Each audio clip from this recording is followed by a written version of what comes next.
औसाफ तो सब ने पाए हैं मगर हुस्न में उन जैसा कोई नहीं। आदम से जनाबे ईसा तक सरकार के जैसा है ज़ैन नहीं। अल्लाह ने कैसा कमाल बनाया महदी अलैहिस्सलाम को। आज कुछ चूंकि मस्जिद का नाम भी गालिबन जमाल मुस्तफ़ा ही है, तो कुछ जमाल मुस्तफ़ा से ही बात को शुरू कर लेते हैं। तो ये जो खूबसूरत बात है कि नबी पाक को रब ने कैसा बाकमाल बनाया है, यानी आपका जिक्र भी बाकमाल है।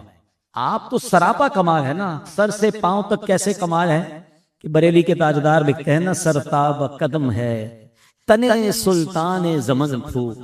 सर साहब कदम है तने सुल्तान जमन फूल, लब फूल बदन धूल जकन जकन दहन दहन। कमाल है मेरे आप, अगर जिक्र ऐसा कमाल है। नॉर्मली हम तो इत्र खरीदते हैं, इत्र खरीदते वक्त इत्र वाले को कहते हैं जरा ऐसा इत्र देना जो लॉन्ग लास्टिंग भी हो और थोड़ा दूर तक खुशबू जाए।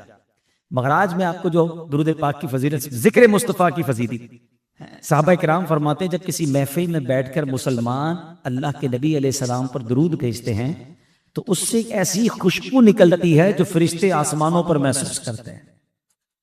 जमीन पर दुरूद पड़ा जाए, फरिश्ते आसमानों पर महसूस करते हैं और रिकॉग्नाइज कर लेते रहे, पहचान लेते रहे किसी जगह पर नबी पाक अलैहिस्सलाम के उम्मती प्यारे आका पर दुरूद भेज रहे हैं। अब दुरूद में कैसी खुशबू है, और वो खुशबू क्यों ना हो कि जिक्र किस महके महके आका का है। जमाल मुस्तफ़ा की बात हो रही है ना कि हुस्न में उन जैसा कोई नहीं। हुस्न में नॉर्मली चेहरा, आज़ाए जिस्म, आंखें, कान, लब, बाल, बॉडी के पार्ट्स का जिक्र होता है। नबी पाक हर उज़्वे जो जिसपे मुबारक है वो बाकमाल है। मगर आज मैं उन पर बात नहीं करूंगा, वो तो है ही ऐसे बाकमाल के सारी जिंदगी गुफ्तगू करते रहे, जिंदगियां खत्म हुई और कलम टूट गए, तेरे औसाफ का एक बाब भी पूरा हुआ। बात पूरी नहीं होती। मगर आज मैं उन दो चीजों पर बात करूंगा, खासतौर पर ये नौजवान बैठे जो बड़ा आइडियलाइज करते हैं आजकल दुनिया में बहुत सारे लोगों को। कोई कहता है मैं फला फुटबॉलर का दीवाना, मैं फला क्रिकेटर के पीछे लगा हुआ, वो किसी अदाकार को फॉलो कर रहा है, उस जैसे बाल, उस जैसे कपड़े, उस जैसा स्टाइल, वो बड़ा हसीन है, बड़ा स्टाइलिश है।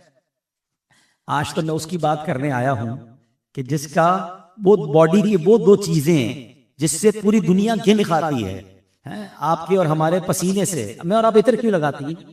इत्र और परफ्यूम लगाने की वजह क्या है? मैं और आप इत्र इसलिए लगाते हैं कि हमारे पसीने की बू से किसी को तकलीफ ना पहुंचे और हमें भी फ्रेश फील हो, हमें भी तकलीफ ना हो। हम पसीने की बू से बचने के लिए इत्र लगाते हैं। और मेरे आका वो हैं जिनका पसीना मुश्क से ज्यादा खुशबूदार है। दुनिया का एक हसीन लाकर दिखा दो जिसके पसीने में खुशबू हो, और मैं उसकी बात कर रहा हूं जिसके पसीने की खुशबू का आलम यह है। पूछो बरेली के ताजदार से, लिखते हैं क्या महकते हैं महकने वाले, क्या महकते हैं महकने वाले, मुंह पे चलते हैं भटकने वाले। अल्लाह अकबर, कैसा पसीना खुशबूदार था। मदीना मुनव्वरा और मक्के के लोग बड़ी खुशबू लगाते हैं। जो मक्के मदीने गए उन्हें पता है अभी इत्र की बड़ी बड़ी दुकानें हैं और बहुत कमाल की खुशबू लगाते हैं, महंगी खुशबू लगाते हैं। मदीने शरीफ में एक सहाबी रसूल प्यारे आका की बारगाह में आए, कहते हैं हुजूर बच्ची की शादी है और अब मुझे इत्र चाहिए, खुशबू चाहिए। नबी पाक ने पैसे नहीं दिए कि जाओ जाकर इत्र खरीद लो। आका फरमाते कल आना, एक खुले मुंह वाली शीशी लेकर आना। सहाबी रसूल दूसरे दिन शीशी लेकर जाते हैं। मेरे आका ने अपने मुबारक हाथों से पसीना निकालना शुरू किया। मांगी खुशबू है, अता पसीना फरमा रहे हैं। फरमाया जाओ अपनी बेटी को दे दो, दुल्हन को दे दो। वो दुल्हन भी कैसी कमाल की है, कैसी आशिक रसूल है। उसने वो पसीना लगाना शुरू किया। मैं और आप अच्छा इत्र लगा लें, एक कमरा महकता है। उलमा मौजूद हैं, हदीस की किताबों में ये लफ्ज मौजूद है कि जब उस दुल्हन ने वो पसीना लगाना शुरू किया, पूरे मदीने में उसकी महक जा रही है। मदीना मुनव्वरा में वो शहर, वो घर जो था वो बैतुल मुतय्यबीन के नाम से मशहूर हो गया, खुशबुओं वाले घर के नाम से मशहूर हो गया। मैं और आप पसीने से बचने के लिए इत्र लगाते हैं। आका वो है जिनका पसीना लगाएं तो गलियां महक जाती हैं। आला हजरत लिखते हैं वल्लाह जो मल जाए मेरे गुल का पसीना, वल्लाह जो मल जाए मेरे गुल का पसीना, मांगे न कभी इत्र न फिर चाहे फूल। अब जरा गौर कीजिए ये कैसी महक है। अभी मैं मस्जिद में आ रहा था, उससे पहले मेरा एक और जगह इवेंट था, बयान था, तो मेरे साथ इरफान भाई होते हैं। मैं गाड़ी में बैठ के पूछता हूँ अगली जगह कितनी देर में पहुंच जाएंगे। तो वो लोकेशन लगाते हैं, बताते हैं 12 मिनट 14 मिनट 15 मिनट लोकेशन पता है, और वो फौरन वहां उतने मिनट में हम नॉर्मली पहुंच जाते हैं। जिंदगी आसान हो गई है। आज से 10 साल पहले क्या होता था? हाँ भाई किधर जाना है? आप दोराजी कॉलोनी पहुंचेंगे, चौराहे से दूसरी गली के पे लाल बोर्ड नजर आएगा तो राइट मुड़ जाइएगा, फिर एक पोल नजर आएगा तो लेफ्ट घूम जाइएगा, और एड्रेस ही ढूंढते रहता था मैं। अब लोकेशन ने जिंदगी आसान कर दी, बंदा डॉट उस घर पर, उस मकान पर, उस मस्जिद पर पहुंच जाता है। ठीक है, नेविगेशन से, टेक्नोलॉजी से फायदा हुआ। मगर आज से तकरीबन 1450 साल पहले सहाबा किराम के पास भी एक नेविगेशन सिस्टम था। हाँ, उनके पास भी लोकेशन जो है ना, वो लोकेटर सिस्टम था। वो लोकेट कैसे करते थे? पूछते नहीं थे नबी ये पाक कहाँ गए हैं, सड़क के किनारे खड़े होते, खुशबू बताती आका गुजर के गए। आए हाय, आला हजरत लिखते हैं ना, अंबर जमीन अबीर हवा मुश्क तर गुबार। आका जिस सड़क से गुजरते ना, वो जमीन अंबर अबीर हो जाती थी, गुबार मुश्क हो जाता था। अंबर जमीन अबीर हवा मुश्क तर गुबार, अदना सी ये शनाख्त तेरी रह गुजर की है। बल्कि सच्ची बात यह है, 1450 साल पहले गुजरे हैं ना, आज भी किसी आशिक रसूल को मदीने ले जाओ, हाँ आंखों पे पट्टी बांध दो, उसको मत बताओ कहां ले जा रहे हो, आंखों पे पट्टी बांधे, आशिक रसूल होना चाहिए, नाक में वायरस नहीं होना चाहिए। और कोविड के जमाने में आया था ना वायरस, सूंघने की सलाहियत चली गई थी। आज भी कुछ लोगों को मदीने में खुशबू नहीं आती, वो अपना वायरस का इलाज कराए। आशिक रसूल है, उसको आंखों पे पट्टी बांध के मदीने ले जाओ, वो मदीने में दाखिल होकर बताएगा, क्या बताएगा? अरसा हुआ बाकी गलियों से वो गुजरे हैं, अरसार हुआ तैबा की गलियों से वो गुजरे हैं, इस वक्त भी गलियों में खुशबू है पसीने। आज भी गलियां बता रही हैं कि मेरे आका की महक का आलम क्या होगा। सिर्फ 2 चीजों पर बात करनी है आज, पसीने पर, जो दुनिया के हर बंदे का पसीना बू वाला होता है, मेरे आका का पसीना ऐसा मुश्कबार है, फिर किसी और से क्यों प्यार किया जाता है। अब दूसरी चीज, थूक। हमारे सामने कोई थूक दे घिन आती है, मगर मेरे आका का लुआबे मुबारक का आलम क्या है? उतबा बिन फरकत साहबी रसूल रदी अल्लाह ताला, उनकी 4 अज़वाज थी, 4 बीवी। हर ज़ौजा अपने शौहर के लिए तैयार होती थी, खुशबू लगाती थी, मगर जब भी उनके पास जाते थे तो उनके अंदर से बहुत कमाल की खुशबू आती थी। तो बीवियों ने आपस में मशवरा किया कि ये कौन सी खुशबू लगा रहे हैं, हम सबसे अच्छी खुशबू इनकी होती है। एक बार चारों मिलके पूछ लेते लिए, उन्होंने हजरत को बिठाया, हजरत एक सवाल, आप खुशबू कौन सी इस्तेमाल कर रहे हैं, इतनी कमाल की खुशबू आप पे जिससे आती है, पूरा कमरा महक जाता है। आपने फरमाया मैं तो कोई खुशबू लगाता ही नहीं, कोई खुशबू नहीं लगाते, आप इतने महकते कैसे हैं? का कुछ अरसा पहले मेरी बॉडी पर स्किन डिजीज हो गई, जिस्म पर कोई आबले वगैरह को जिस्म पे कोई प्रॉब्लम हो गई। कहने में नबी पाक इस्लाम की बारगाह में, अब ये अलग बहस है कि सहाबा इकराम को जब जब कोई प्रॉब्लम होती कहीं और नहीं जाते, सरकार के कदमों में हाजिर हो जाते हैं। उन्हें मालूम था नहीं, सुनता ही नहीं, मांगने वाला थे हुजूर, जिस्म में प्रॉब्लम, प्यारे आका ने फरमाया उतबा आपका कुर्ता उतारो। कहते मैंने अपना कुर्ता उतारा, मेरे आका ने लुआबे दहन निकाला, मेरे जिस्म पर मलना शुरू किया। करम नवाजी तो देखो नबी पाक की, कहते वो दिन है, आज का दिन है, बीमारी तो चली गई है, जिस्म वैसे ही महकता रहता है। अरे जिसके थूक का आलम यह है, जिसके लुआब का आलम यह है। हजरत कतादा की आंख निकलती है जंगे ओहद में, हमारी आंख में तिनका जाए ना, चीख निकल जाती, आंख निकल गई, तीर लगा, आंख पार आ गई। Try to understand, imagine the pain, कितना दर्द होगा। किसी डॉक्टर, किसी तबीब के पास नहीं गए, निकली हुई आंख लेकर आका के पास आ, हुजूर आंख निकल रही है। हुजूर ने लुआब दहन आंख पर लगाया, वापस आंख उस जगह पर लगाई, अल्लाह से दुआ की। हजरत कतादा कहते हैं, मैं एक और अजीब सी बात आपको बताता हूं, दुनिया में जिस बॉडी पार्ट का ऑपरेशन होगा ना आपका, वो वैसा फंक्शन नहीं करेगा जैसा पहले कर रहा हो। किसी के 2 घुटने हो, एक पैर का ऑपरेशन हो जाए, बंदा कहता है इस पे ऑपरेशन हुआ है तो कम इसमें पावर रह गई है। 2 हाथ में से किसी एक हाथ पे हड्डी टूट जाए, रॉड टल जाए, बंदा कहता है ये ऑपरेशन के बाद वैसी पिकअप नहीं कर रहा। ऐसा ही है ना, ये तो ऑपरेशन हुआ था ना, आंख वापस लगाई है। हजरत कतादा कहते हैं जो आंख ठीक है उससे ज्यादा अच्छा ये वाली आंख देख रही है जो नबी पाक ने लगा दी है। जिसके लुआब का आलम यह है, जिसके पसीने का आलम यह है, उसके जिस्म अक़दस का आलम क्या होगा, उनके हाथों का आलम क्या होगा, उनकी जुल्फों का आलम क्या होगा, उनके हुस्न का आलम क्या होगा, अरे उस चेहरे का आलम क्या होगा। आला आला हज़रत लिखते हैं ना, अल्लाह अल्लाह वो बचपने की खबन, उस खुदा घाती सूरत पे लाखों सलाम। आंखें कैसी हैं, जिस तरफ उठ गई दम में दम आ गया, उस निगाहे इनायत पे लाखों सलाम। वो हाथ कैसे हैं, हाथ जिस सख्त उठा गनी कर दिया, मौजे बहरे समाहत पे लाखों सलाम। कान कैसे हैं, दूर नजदीक के सुनने वाले वो कान, कान लाले करामत पे लाखों सलाम। प्यारे होंठ कैसे हैं, फरमाते हैं पतली पतली कुले कुद्स की पत्तियां, उन लबों की लताफत पे लाखों सलाम। ये नाक मुबारक ऐसी उठी हुई और ऐसे नूर वाली है, फरमाते ऊंची बीवी की रिफ़त पे लाखों दुरूद, नीची नजरों की शर्मो हया पर दुरूद, ऊंची बीवी की रिफ़त पे लाखों सलाम। एक एक बॉडी पार्ट की बात करे, ताकत कैसी है, बाजुओं में कुव्वत कैसी है, फरमाते जिनको बाजू जिब बारे तो आलम की परवाह नहीं, ऐसे बाजू की कुव्वत को लाखों सलाम। जबान कैसी है, फरमाते जो कहते हैं हो जाता है, वो जबान जिसको सब कुन की कुंजी कहे, उसकी नाफिज हुकूमत पे लाखों सलाम। मेरे आका सुभान अल्लाह जब मुस्कुराते हैं तो गमगीन दिलों का कैसे सहारा बन जाते हैं, फरमाते हैं जिसकी तस्कीन से रोते हुए हंस पड़े है, नबी ये बात मुस्कुरा दे तो रोता बंदा हंस पड़े, जिसकी तस्कीन से रोते हुए हंस पड़े, उस तबस्सुम की आदत पे लाखों सलाम। जरा बताओ तो सही, आज जमाले मुस्तफा पर जिक्र हो रहा है, नबी ये पाक के हुस्नो जमाल पर बात हो रही है। जिक्र का मजा ऐसा है, दीदार का आलम क्या, जब हुस्न था उनका जलवलुमा, अनवार का आलम क्या होगा, होगा सोचो तो सही, जब हुस्न था उनका जलवालुमा, अनवार का आलम क्या होगा। हर कोई फिदा है बिन देखे देखे दीदार आलम या होगा। हम तो जान देने के लिए तैयार, देखते नहीं, जिन्होंने देखा होगा है। हजरत जाबिर से पूछो, आप में से जो विलेज गांव में ट्रेवल जिन्होंने किया होगा ना, उन्हें पता है जब गांव में जाते हैं, काफिलों में जाते हैं तो तारे बड़े क्लियर नजर आते हैं। शहरों में नजर नहीं आते, लाइटें होती और लाइटें कम होती हैं, तो चांद तारे बहुत ब्यूटीफुल नजर आते हैं, बहुत क्लियर से छाए हुए है। अब उस जमाने में तो लाइटें थी नहीं, 1400 1400 साल पुरानी बात है। कहते हैं एक बार 14वीं रात मैं अपने घर से बाहर आया, मैंने देखा कि 4वीं रात का चांद बड़ा खूबसूरत है। अब फिर मैंने देखा कि मेरे आका भी जगह फरमा है।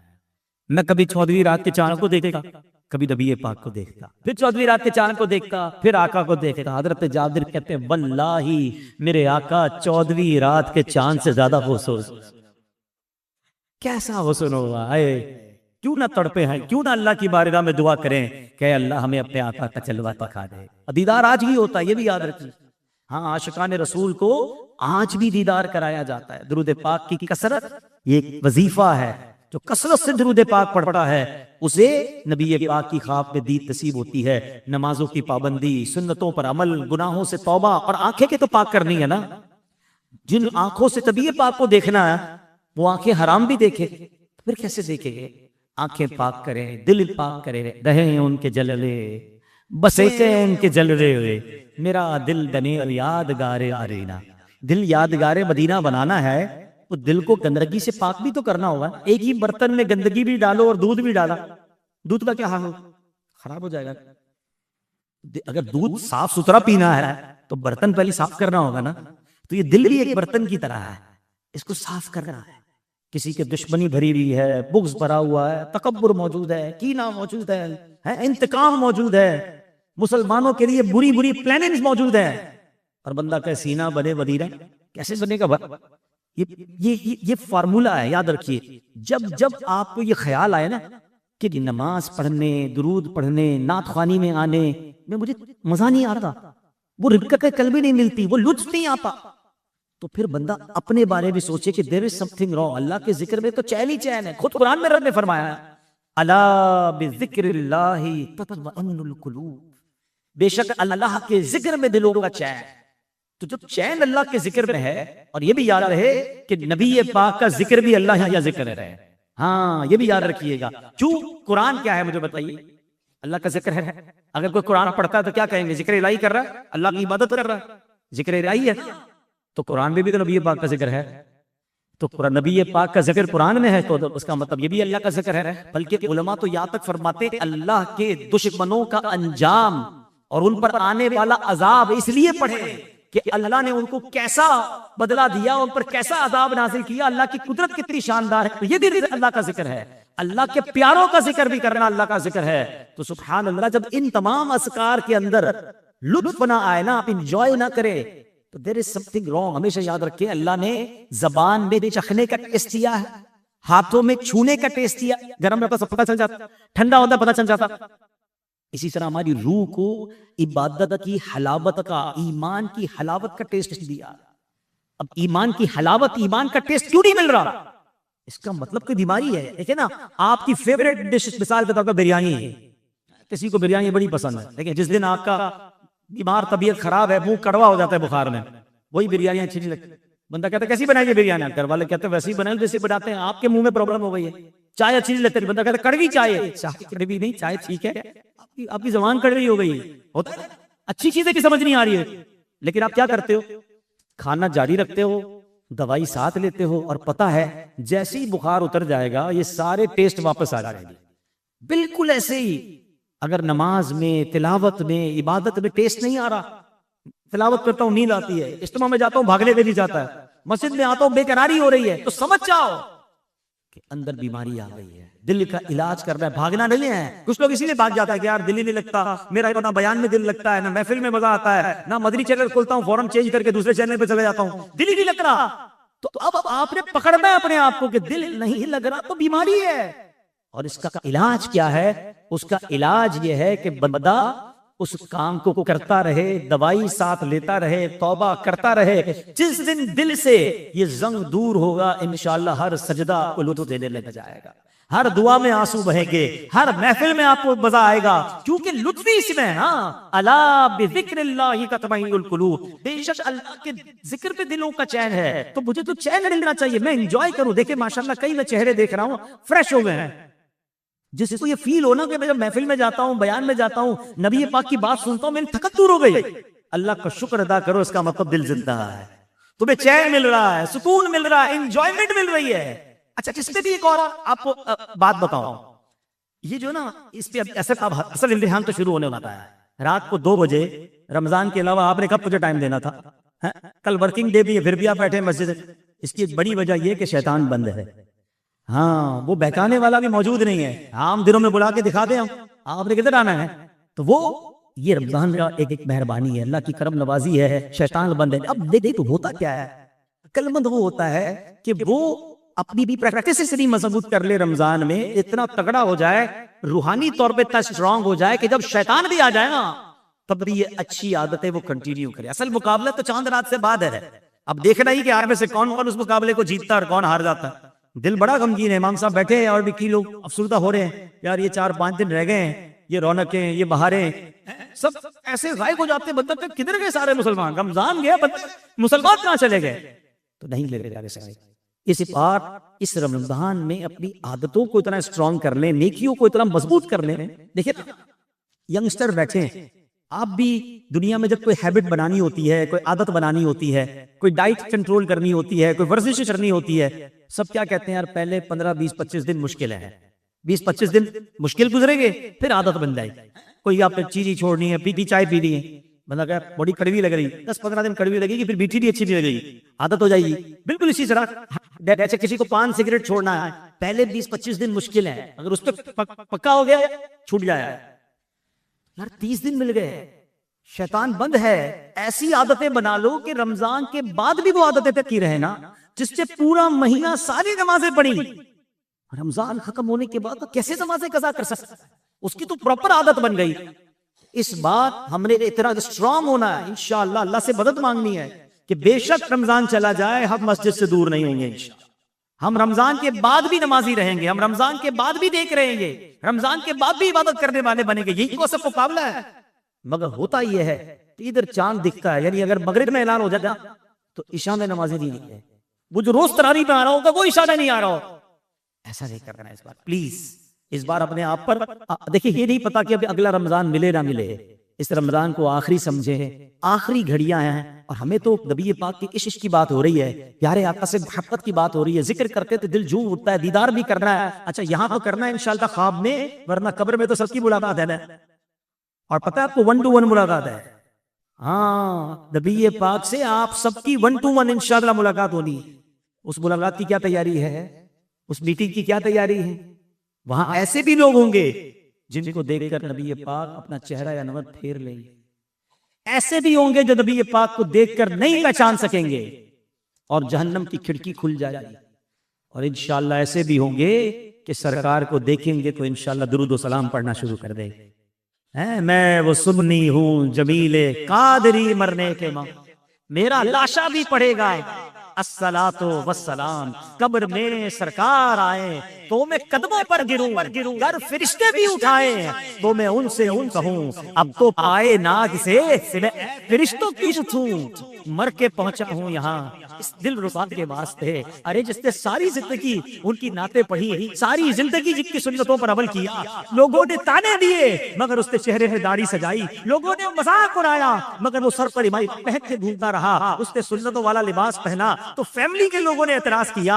जिसने हराम रोजी को इसलिए धुकार दिया कि मेरे आका ने मना किया है, वो दीन का काम करता रहा, वो तो इंतजार में है कि कब तो दिन आए कि नबी पाक का दीदार हो और आका का दीदार करूं और नबी पाक के सीने से लगाएं कि ये मेरा गुलाम है तो सुन्नतों पर अमल करता रहा। अब सोचना मैंने और आपने है कि हम क्या ऐसी जिंदगी गुजार रहे हैं कि जब कब्र में सरकार को चेहरे दिखाएं तो नबी पाक हमसे राजी हो, वो हमें अपने दामन में छुपा लें, वरना वो लोग तो सुन्नतों से दूर जिंदगी गुजार रहे हैं, जो काबों में जिंदगी गुजार रहे हैं, उन्होंने उनको मरना नहीं है, क्या प्यारे आका के बारगाह में जाना नहीं। आजकल कुछ लोग कहते हैं यार अगर मैं अकेले हराम छोड़ दूं, मैं अकेला झूठ छोड़ दूं, मैं अकेला मिलावट छोड़ दूं, मैं अकेला रिश्वत छोड़ दूं, इससे क्या फर्क पड़ेगा, सारा दुनिया सारा माशरा कर रहा है, हमारी तो पूरी मार्केट गलत करती है। मुझे ये बताओ कब्र में सारी मार्केट के साथ जाना है या अकेले जाना? मैं अकेला जाऊं। मैं नबी पाक को ये तो कह सकूंगा ना हुजूर बाकी लोगों ने किया नहीं किया, हुजूर मैं अपने हिस्से का चिराग जला कर आया, मैं अपने हिस्से से कोशिश करके आया हूं और खुदा की कसम मेरे आका मुझसे राजी हो जाए ना, मुझे और कुछ नहीं चाहिए। आला हजरत इमाम अहले सुन्नत यही तो फरमाया कि कब्र में लहराएंगे ताहशर चश्मे दूर के। जब आका तशरीफ ले आए और राजी हो गए, क्या होगा?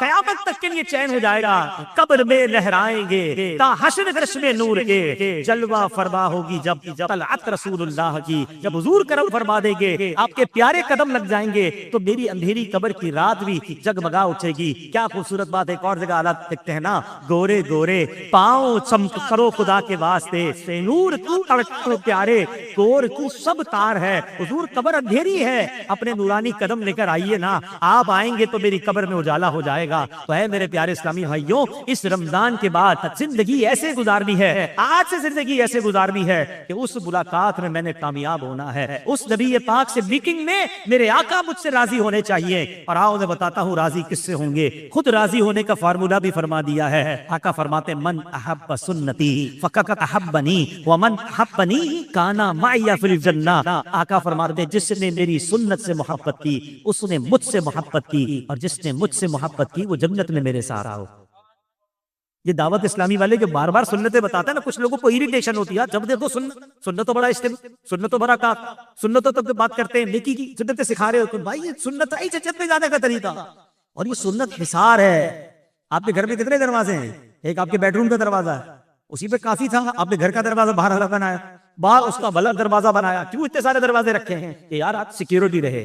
सुन्नत हिसार है आपकी इबादत की, बल्कि नफल भी पढ़ा करो, मुस्तहबात पर भी अमल करें। आजकल तो सोशल मीडिया के कुछ लोग आए हैं, क्या तो सुन्नत लेना छोड़ दो, तरावी तो सुन्नत है, कोई जरूरी। मौलवी लोगों ने नमाज मुश्किल बनाई हुई है, वला हौला वला कुव्वता इल्ला बिल्लाह। आप सोचे इनका प्लान क्या है कि लोग मस्जिद से दूर हो जाएं। लाखों करोड़ों लोग तरावी पढ़ रहे हैं, मगर सोशल मीडिया पर आकर ये कह रहा कि तरावी कोई जरूरी नहीं, सुन्नत है छोड़ दो, ये अमल सुन्नत है छोड़ दो। अरे मैं नबी का गुलाम हूं, उनका तरीका छोड़ दो, मैं उनकी सुन्नत छोड़ दो।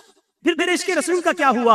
आका फरमा रहे जो मेरी सुन्नत से मोहब्बत करे वो ऐसा है उसने मुझसे मोहब्बत की, और जिसने मुझसे मोहब्बत की वो जन्नत में मेरे साथ साथ, मुझे तो उनके साथ जन्नत में जाना है। अरे सहाबाए किराम तो उन सुन्नतों पर भी अमल करते थे जिनका हुक्म नहीं होता था। हजरत उस्मान गनी एक बार किसी को देखकर एक मकाम पर मुस्कुराए, पूछा गया क्यों मुस्कुराए? अब वजह कोई नहीं है, यही मकाम था, इसी अंदाज से मेरे आका मुस्कुराए थे, मैं उनकी अदारा वदारा कहा।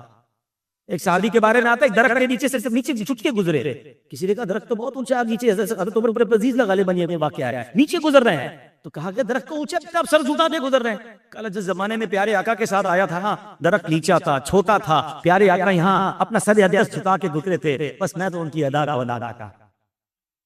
कमाल है, इन सुन्नतों के बारे में तो कहा भी नहीं गया। एक बार मौला अली शेर खुदा अपने सख्ती को लेकर घोड़े पर जा रहे हैं और जाते जाते एक मकाम पर रुके, आसमान की तरफ देखा, अल्लाह से कहते हैं या अल्लाह तेरे सिवा कोई नहीं जो गुनाह बख्शे, मैं अपने गुनाहों से तौबा करता हूँ। तौबा करने के बाद अपने साथी को देखकर मुस्कुरा रहे हैं। वो साथी कहता है हुजूर तौबा भी कर रहे हैं, मुझे देखकर मुस्कुरा रहे हैं, मुस्कुराने की वजह क्या है? मौला अली कहते हैं वजह कुछ भी नहीं पता, यही मकाम था, मैं नबी पाक अलैहिस्सलाम के साथ इसी जगह पर मौजूद था, मैं आका के ससर घोड़े पर बैठा था, सवारी पर मैं साथ था। नबी पाक ने आसमान की तरफ नजर फरमाई, अल्लाह से फरमाया, अल्लाह की बारगाह में अर्ज की मौला तेरे सिवा कोई गुनाह बख्शने वाला नहीं, मैं अपने गुनाहों से तौबा करता हूँ और मेरे आका मुझे देखकर मुस्कुराए, मैं एग्जैक्टली उस अदारा अदारा रहा हूँ। फिर मैंने नबी पाक से सवाल किया या रसूल अल्लाह मुस्कुराए क्यों हैं, इसकी वजह क्या है? सुनो ईमान ताजा हो जाएगा। मेरे आका फरमाते ए अली जब कोई बंदा गुनाह करके गुनाहगार हो और अल्लाह की बारगाह में तौबा करता है, ए अली जब बंदा अल्लाह से गुनाह की माफी मांगता है अल्लाह उसे देखकर मुस्कुराता है, ए अली रब के मुस्कुराने की वजह से मैं तुम्हें देखकर मुस्कुराया। ये रिवायत कैसी प्यारी है, अल्लाह से बंदा माफी मांगे अल्लाह उसे देखकर मुस्कुराता। ये अलग बात है कि अल्लाह का मुस्कुराना हमारे और आपके मुस्कुराने जैसा नहीं, वो तो जिस्म से पाक है ना, उसकी अपनी शान के मुताबिक मुस्कुराता है। उलमा ने इसकी तफसीर में लिखा कि वो मुस्कुराने का मतलब ही अल्लाह उसे राजी हो जाता है, अल्लाह उसे बख्श लेता है, अल्लाह रहमत नाज़िल फरमाता। मगर मैं तौबा करूं और अल्लाह राजी हो जाए, फिर भी तौबा नहीं करते हैं, फिर भी जनाब गुनाहों में पड़े हुए हैं। तो आओ मेरे प्यारे इस्लामी भाई, अगर अच्छों के साथ हशर चाहते हैं तो फिर हमें इस वक्त ये राइट टाइम है, this is the right time. ये रमजान के जो दिन रह गए ना, ये बेहतरीन डिसीजंस लेने का टाइम है, बेहतरीन फैसले करने का टाइम है कि मैंने रमजान के बाद वाली जिंदगी कैसे गुजार, इसी को कंटिन्यू करना या हर साल की तरह वही रमजानी रहा और उसके बाद फिर गायब। नहीं, हमें नहीं पता आप कितना जिएंगे, हमारे सामने जनाजे उठ रहे हैं, ऐसे ही दुनिया के हालात आपके सामने हैं, पता नहीं हमारा क्या बने। तो काश मेरे सच्ची तौबा नसीब हो जाए, हम रमजान के बाद भी अल्लाह के महबूब बंदे बनकर जिंदगी गुजारें। यहाँ मैं आखिरी आपको टिप देकर जाना चाहता हूँ। मैंने पहले बहुत गौर किया यार वजह क्या है, इतनी बड़ी तादाद से लोग नमाजी जी, इतनी बड़ी तादाद से लोग मस्जिदों में हैं और ऐसे क्यों गायब हो जाता है? हर साल गायब हो जाता है, तौबा भी करते हैं, रोते भी हैं, इत्काफ में भी बैठते हैं, 27वीं को भी रोते हैं, वादे भी करते हैं, कैसे गायब हो जाते हैं? कोई रीजन तो होगा। तो उसमें एक बड़ा रीजन पता है क्या नजर आया? हम तौबा करते हैं, अब अपनी नीयतों में बाजू का सच्चे होते हैं। मुझे बड़ी हुस्न ज़न है आप सबसे कि आप सब सच्ची नीयत कर रहे होंगे कि बस यार अब नमाज कज़ा नहीं करना, मगर फिर होता क्या है? होता यह है कि हम नीयत तो करते हैं मगर हमने अपनी कंपनी चेंज नहीं करते, अपने दोस्त तब्दील नहीं करते। हम रमजान के बाद भी उन्हीं दोस्तों में जाकर बैठते हैं जो नमाज पढ़ने पर हमें तंज करते हैं। भाई खैरियत है, मौलवी हो गया क्या, पढ़ ली ना रमजान में जितनी पढ़नी थी, अब जुम्मे को चले ले, टोपी पहने तो मजाक उड़ाते हैं, दाढ़ी, कुछ लोगों की एहतिकाम में दाढ़ी बढ़ जाती है कि चलो सुन्नत पे अमल करें, दोस्त मजाक उड़ाते भाई कि क्या हो गया तुझे, जल्दी चल शेर गरमा के आते। यानी हमने दोस्त वो रखे हैं कि जो हमारी नेकी पर हमें रोक रहे हैं, जो हमें नेक बनने नहीं दे रहे, जो अल्लाह से दूर कर रहे हैं। ये कैसे दोस्त हैं? और हमें दोस्त लगता भी वही अच्छा है, क्योंकि वो क्या क्या भाई नमाज नहीं पढ़ रही ईद वाले दिन, बल्कि चलना है सिनेमा में, अभी सिर्फ टिकटें पे हो रही होंगी ना, कुछ लोगों ने तो कर रही होंगी, प्लानिंग चल रही। हम दोस्त जब तक नहीं बदलेंगे, याद रखे, अच्छी की सोबत तुम्हें हमेशा बना और बुरे की सोबत तुझे बुरा बना देगी। 2 और 2 4 वाला फार्मूला है, इस पे कोई रॉकेट साइंस नहीं है। अगर आपने आज ये तय किया, इफ यू डिसाइडेड कि मुझे नेक बनना है, मुझे नमाजी बनना है, तो ये तय कर लें कि आपने दोस्त नमाजी ढूंढने हैं, आपने दोस्त नेक ढूंढने हैं। अच्छे आपको दोस्त मिलेंगे तो आप नेक बनेंगे। आप क्या एहतिकाफ के बाद चादरा जाऊं उसी चाय की टेबल पर कि जहां प्लानिंग हो रही है ताश की, जुए की, और मैं जनाब नेक बन जाऊंगा, इट्स नॉट पॉसिबल। मुश्किल लगेगा आपको। वो दोस्त कहेंगे किधर गया भाई? आप क्या, मैं अल्लाह की तरफ से गया, मैं अल्लाह के नबी की तरफ चला गया हूं, तुम्हारी सोबत मुझे काम नहीं आएगी, मुझे जन्नत में जाना है। अगर जन्नत में जाना है you have to change your company. हमें अपनी सोहबत बदलनी होगी। अच्छे दोस्त कहां से मिलेंगे इस दौर में हमें? अच्छे दोस्त की फजीलत एक हदीस है अमीन भाई, कमाल की हदीस, जब मैंने पढ़ी ना ईमान ताजा हो गया कि क़यामत के दिन, हदीस का खुलासा है, एक बंदा होगा जो बड़ा नेक होगा, उसको अल्लाह बख्श देगा, उसको जन्नत में जाने का परवाना मिल जाएगा, वो अल्लाह की बारगाह में खड़ा हो जाएगा। हदीस के अल्फाज हैं, अल्लाह से झगड़ा करना शुरू करे रहे। ये वो झगड़ा नहीं जो हम जो नॉर्मल झगड़ा करते हैं, मान वाला, प्यारी जिद होती है, मान वाला झगड़ा करेगा कि या अल्लाह तूने मेरे उस दोस्त को जहन्नम में डाल दी, मैं गवाही देता हूँ वो ईमान वाला है। अल्लाह मेरे साथ उसने कुछ नमाजें पढ़ी हैं, अल्लाह मैं गवाही देता हूँ तेरे साथ उसने इबादत की है, परवरदिगार मेरे दोस्त की बख्शिश फरमा। अल्लाह पाक उस नेक दोस्त की शफाअत कबूल फरमाएगा जाओ जाकर अपने उस दोस्त को जो जहन्नम में है हाथ पकड़कर अपने साथ जन्नत में ले जाओ। हाय हाय हाय, तब मैंने हदीस पढ़ी ना, मैंने सोचा यार एक दोस्त तो ऐसा बनाना चाहिए। अब सब चेक करें, जितने मुझे यहां सुन रहे हैं, अगर ये बयान लाइव जा रहा है सब चेक करो, कोई एक दोस्त ऐसा है कि जिस पर मेरा ये हुस्न ज़न हो कि क़यामत के दिन अगर मैं फंस गया तो ये अल्लाह की बारगाह में खड़ा हो जाए, अल्लाह से कहेगा मौला मैं इसकी ईमान की गवाही देता हूँ। ये नेक लोग हैं ना, इनके साथ नमाजें पढ़ो। ये दावत इस्लामी वाले तो काफिले के लिए बुलाते हैं ना, इसमें बड़े नेक लोग भी होते हैं, मैं सबकी बात नहीं कर रहा। दावत इस्लामी में लाखों करोड़ों इस्लामी भाई हैं, सब ट्रेनिंग ले रहे हैं, सुधर रहे हैं, गुनाह छोड़ रहे हैं, आपको हर तरह का बंदा मिलेगा। मगर कुछ बड़े नेक है, उनके साथ कुछ नमाजें पढ़ ली, कुछ रोजे रख लिए, कुछ ट्रैवल कर लिया है, कोई नेकी की दावत दे दी, दर्स पे बैठ गए, उलमा की सुहबत इख्तियार कर लो, शेखुल हदीस अगर कोई आपके पास आशिकान रसूल के, उनकी कोई खिदमत करे। ये जो बार बार अमीर यसूफ फरमाते हैं ना कि हर महीने उलमा की खिदमत करो, ये उलमा भी क़यामत के दिन शफाअत करेंगे, या अल्लाह इसने मुझे वज़ू से पानी दिया था। उलमा के बारे में आता है जितने थोड़ी भी खिदमत की होगी उसकी शफाअत करेंगे। तो उलमा इकराम की खिदमत देख, अब आप गौर कर ले, मैंने आपको टिप दे दी है कि अगर आप पहले चेक कर दो मेरे दोस्तों में कोई एक दोस्त भी ऐसा है जिसके बारे में मेरा ये हुस्न ज़न हो कि ये अल्लाह की बारगाह में खड़ा हो जाएगा मेरे लिए, नहीं है तो अभी टाइम है। क्योंकि हदीसों में आता है, रिवायतों में आता है, दोस्त वो होता है जिसे देखकर खुदा याद आ जाए। कोई एक दोस्त तो ऐसा बनाओ ना यार, किसे देखकर खुदा, जब मैं उसको देखूं मुझे अल्लाह याद आ जाए, मुझे नमाज याद आए, मुझे इबादत याद आए। हमारे दोस्त तो हुए जिसको देखकर सिनेमा याद आता, नया कोई ना कोई फ्रॉड ही होता है, हर वक्त उसके पास जाओ, कोई नई कहानी लेकर ही बैठा होता, अच्छा वही लगता नहीं। तो मैंने आज आपको फार्मूला दे दिया, अगर सिर्फ नीयत कर दी तो अपनी मर्जी है, और अगर वाकई बदलना है ना तो दोस्त बदलिए, अच्छे दोस्त बना लीजिए। रमजान में मिल जाएंगे आपको अच्छे दोस्त, ठीक है। अच्छा, अच्छे दोस्तों के लिए भी दावत इस्लामिया का माहौल, उसके साथ आप देखिए इंशाल्लाह किसी नेक अमाल काफिलों के मुसाफिर अच्छे अखलाक वाले को ढूंढ लें, इंशाल्लाह दोस्ती हो जाएगी तो आप घर पे नहीं बैठे देगा, आप नमाज में नहीं आएंगे तो इंशाल्लाह आपको नेकी की दावत देने आ जाए।